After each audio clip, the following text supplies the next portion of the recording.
जिसे तुम समझे हो अभिशाप, जिसे तुम अभिशाप समझ रहे हो यानी कि सब कुछ समाप्त समझ रहे हो, वो वास्तव में जगत की नई शुरुआत है, ज्वालाओं का मूल है, शक्ति का मूल है और ये ईश्वर का वरदान है और रहस्य है।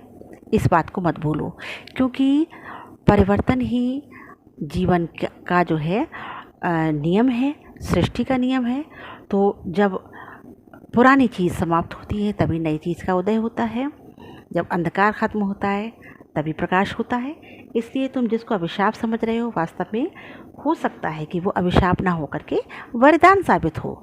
लगे कहने मनु सहित विषाद।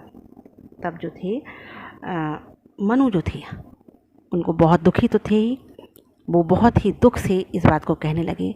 उन्होंने बहुत गहरी सांस ली और अपनी सांस को निकालते हुए कि बहुत ज़्यादा उत्सुकता और बहुत ज़्यादा आशावादी होना ये अच्छी बात नहीं है। ये मन में हमारे जो है जो बहुत अधिक उत्साह हमारे मन में जो निकलता है, हमारे मन में होता है, उसका अंत जो है वो निराशा ही होती है। और वो क्योंकि मृत्यु जो है वो अवश्यंभावी है और यही जो है हमारे जीवन को जो हम बहुत उत्सुक हो जाते हैं वही हमारे जीवन में सबसे ज़्यादा कष्टकारी होता है। किंतु जीवन कितना निरुपाय, आज मैंने ये जान लिया है कि जीवन कितना निरुपाय है, हम उसके आगे कुछ भी नहीं कर सकते हैं।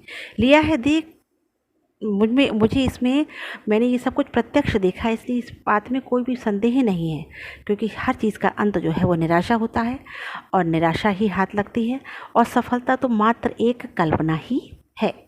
कहा आगंतुक ने सस्नेह।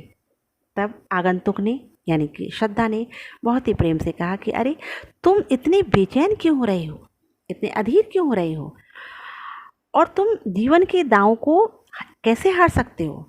जो वीर लोग होते हैं मर कर के भी दांव को जीतने का प्रयास करते हैं। तप नहीं केवल जीवन सत्य। तप जो है वो जीवन का मनुष्य को तपस्वी के रूप में देख करके, मनु को जो है वो श्रद्धा तपस्वी के रूप में देख करके कहती है कि केवल तपस्या करते रहना ही जीवन का सत्य थोड़ी है।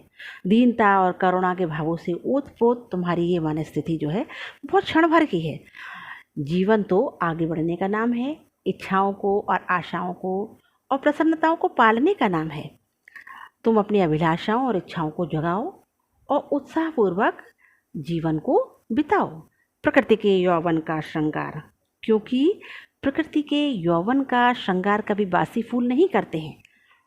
हमेशा वो जो बासी फूल हैं वो धूल में मिल जाते हैं और धूल उनको उत्सुक होती है अपने गले से लगाने के लिए, और हमेशा फिर प्रकृति नए फूलों से ही अपना श्रृंगार करती है। कहने का मतलब ये है कि जो प्रकृति भी जब जड़ और चेतन भी आनंद से परिपूर्ण है तो फिर तुम इतने निराश क्यों हो रहे, तुमने ये निराशा का लवादा क्यों ओढ़ रखा है। एक तुम ये विस्तृत भूखंड, तुम अकेले हो और ये इतना बड़ा भूखंड, प्रकृति वैभव से भरा आनंद। और प्रकृति देखो, जब प्रकृति आनंद उठा रही है नव पुष्पों का, नव पल्लवों का, तो तुम इतने हताश और निराश क्यों बैठे हो। कर्म का भोग, भोग का कर्म। तुम कर्म करो और उसको फिर भोगो, और जो भोग रहे हो उसे कर्म करते हुए भोगो। यही जड़ और चेतन का नियम है और यही तो जड़ प्रकृति का चेतन आनंद है। तो इस प्रकार से श्रद्धा जो है मनु को जीवित रहने का, आशान्वित रहने का और ऊर्जान्वित रहने का जो है